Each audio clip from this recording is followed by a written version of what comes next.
अगला ट्रीटमेंट है हमारा शुक्ला ट्रीटमेंट। शुक्ला पॉइंट हम बोलते हैं, लेकिन ये पूरा प्रोसेस है। शुक्ला ट्रीटमेंट हमारे एक न्यूरोथेरेपिस्ट हुए जिनका नाम शुक्ला था, उनके नाम पर ही इस पॉइंट का नाम गुरुजी ने शुक्ला पॉइंट रख दिया। हालांकि ये जो पॉइंट है ये एक फिजिकल मूवमेंट है। आपको ध्यान होगा, एक मैंने बताया था पैरालिसिस क्लॉकवाइज, उसमें मैंने मसल्स के ऊपर क्लॉकवाइज करना बताया था। ये दो तरीके हैं पैरालिसिस पेशेंट के लिए हम काम करते हैं। मसल्स को मूवमेंट देने का काम हमारा पैरालिसिस क्लॉकवाइज करता है और हड्डियों को मूवमेंट देने का काम हमारा शुक्ला का ट्रीटमेंट करता है। यानी कि हम इसमें जॉइंटों पर काम कर रहे हैं, बोन्स के ऊपर काम कर रहे हैं, छोटी से छोटी हड्डी की मूवमेंट कर रहे हैं ताकि एक पैरालिसिस पेशेंट की पूरी मूवमेंट हो सके। पैरालिसिस पेशेंट को तो हम देते ही देते हैं, उन लोगों को भी दे सकते हैं जिन लोगों को कोई जोड़ जाम हो जाता है, कोई ब्लॉकेज हो जाती है। कई लोगों की हड्डी ऐसे जुड़ जाती है, हाथ ऊपर नीचे नहीं होता, कोहनी ऊपर नीचे नहीं होती, तो ये फिजिकल मूवमेंट है, जॉइंटों की है और उस आसपास के एरिया की सभी जॉइंटों की हमने करनी है जहां पर ये दिक्कत आ रही है। पैरालिसिस के पेशेंट में एक हाथ एक पैर चला जाता है, यानी कि काम नहीं करता है, कई बार दोनों चले जाते हैं, कई बार ऊपर के चले जाते हैं, कई बार नीचे के पैर काम नहीं करते हैं। ये सब अलग अलग कंडीशन है। करना क्या है इन पेशेंट के साथ में, हमने जैसे अगर वो लेटे हुए हैं तो लेटे लेटे दे सकते हैं, अगर वो बैठे हुए हैं तो बैठ के हाथ में देंगे। जैसे इनका मान लीजिए ये पेशेंट है और इनके हाथ में पैरालिसिस अटैक है, ये हाथ अपने आप काम नहीं करेगा, उस कंडीशन में हमने क्या करना है, हाथ को पकड़ना है। एक हाथ से मैं पकड़ूंगा और ये अंगूठे की छोटी छोटी मूवमेंट, देखिए ये अंगूठे के अंदर दो हड्डियां, तो इन दोनों की मूवमेंट मैंने करानी है, दोनों की मूवमेंट मैंने करानी है इस तरीके से। ये अंगूठे की मूवमेंट हो जाएगी। फिर ये उंगली के अंदर तीन हड्डियां हैं, तो तीनों हड्डियों को मैंने मूवमेंट करानी है, खोलनी है ना ये। फिर ये है उंगली है, इसके अंदर भी तीन हड्डियां हैं, अंगूठे को छोड़कर बाकी सभी उंगलियों में तीन हड्डियां होती हैं, केवल अंगूठे के अंदर दो हड्डियां होती हैं, है ना।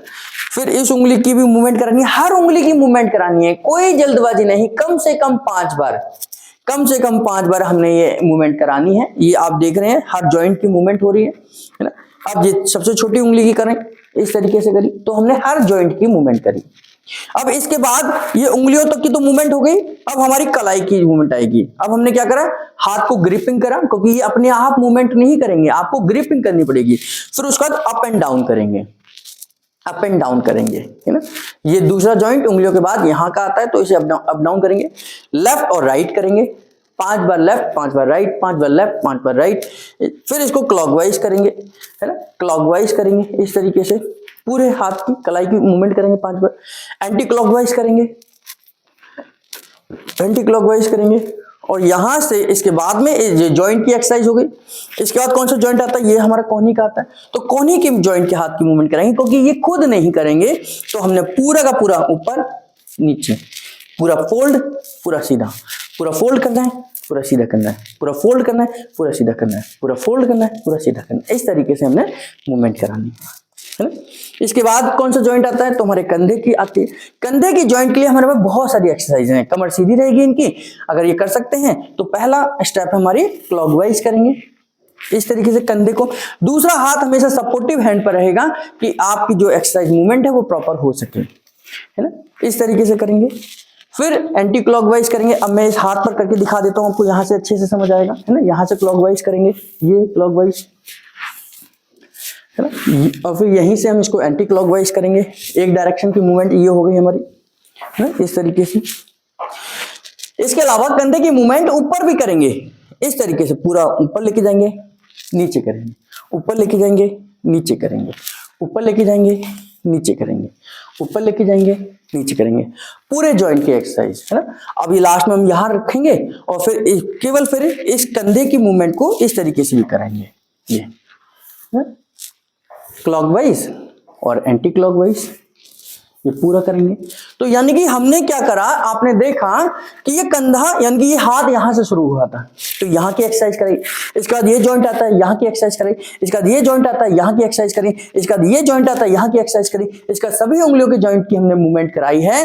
यानी कि आप उस पार्ट के हर जॉइंट की मूवमेंट करा रहे हैं जहां पर इफेक्ट है, यानी कि जहां पर डिफेक्ट है, जहां पर कोई ना कोई समस्या है।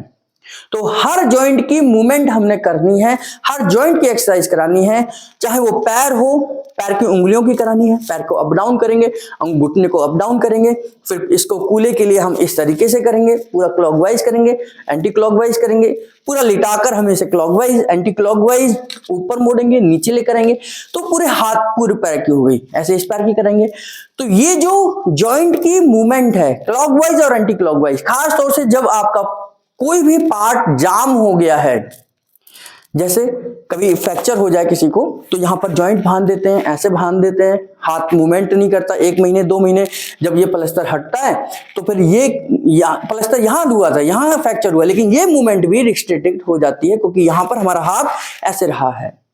तो ये हाथ की मूवमेंट कैसे खोलेंगे? इन्हीं एक्सरसाइज के थ्रू खोलेंगे, है ना। तो ये जो है डीकैल्सिफिकेशन का काम करता है, जॉइंट के चारों तरफ जमे हुए एसिड को रिमूव करता है, जॉइंट के चारों तरफ जमे हुए कचरे को साफ करता है।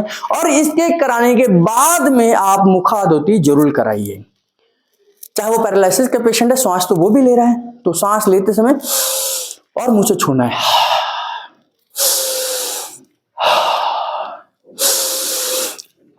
एक बार 21 बार तो कराना ही है, एक बार में 21 बार ये प्रोसेस पूरी करनी है। इसको आप सुबह दोपहर शाम रिपीट कर सकते हैं। घर का पेशेंट है, आपके पास आ रहा है पेशेंट, कोई एडमिट पेशेंट है, तो सुबह दोपहर शाम करिए। और ये पूरे प्रोसेस अगर आप अच्छी तरीके से करते हैं, प्रॉपर तरीके से करते हैं, तो उस पेशेंट को बहुत जल्दी फिजिकली और मसल्स के अंदर भी फर्क आ जाता है। मसल्स के लिए मैंने आपको पैरालिसिस क्लॉकवाइज बताया था, जॉइंट के लिए मैंने आपको शुक्ला का ट्रीटमेंट बताया है, और केमिकल ट्रीटमेंट हमारा डिपेंड करता है कि उसको किस वजह से प्रॉब्लम आई है। तो जब ये 3 डायरेक्शन में हम ट्रीटमेंट करेंगे तो पेशेंट को 101% फर्क जरूर आएगा।